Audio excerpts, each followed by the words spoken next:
বাদুর একটাকে মারি ফেলতেছে। কত আর আছে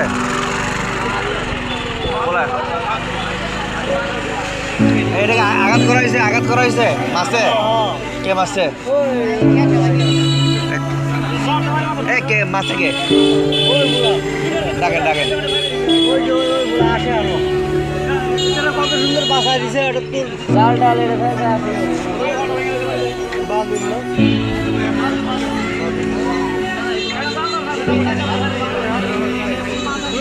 এটা এটা তো ওর কাজও করবে, ওর থাকবে, ওর কাছে থাকবে।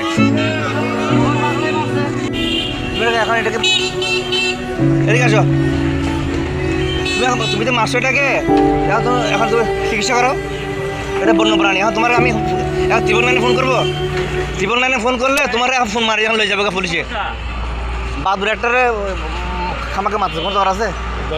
হ্যাঁ,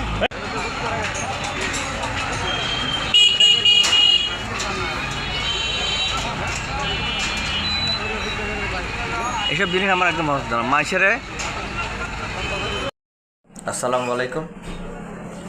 আমি আমার চেম্বারে বসেছিলাম, হঠাৎ করে দেখতে পেলাম মানুষের জটলা। গিয়ে দেখি একটি বন্য প্রাণী, একটা ছেলে, একটা দুষ্ট ছেলে, ছেলেটা অ্যাডাল্ট। সে একটা বন্য প্রাণী, যাকে আমরা ইতর প্রাণী ভাবি। একটা বাদুর গাছে বসেছিল সুন্দরভাবে।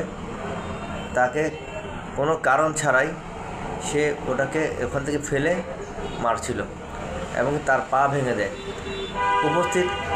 উপস্থিত অনেক মানুষ ছিল, কোনো মানুষ একটা প্রতিবাদ করলো না, সবাই হা করে তাকিয়ে আছে।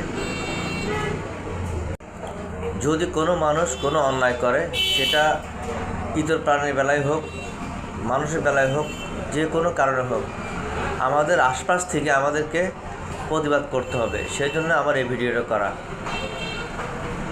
আশা করি যারা আছেন বুদ্ধিমান মানুষ, আপনারা অবশ্যই এই জিনিসটা আমলে নেবেন।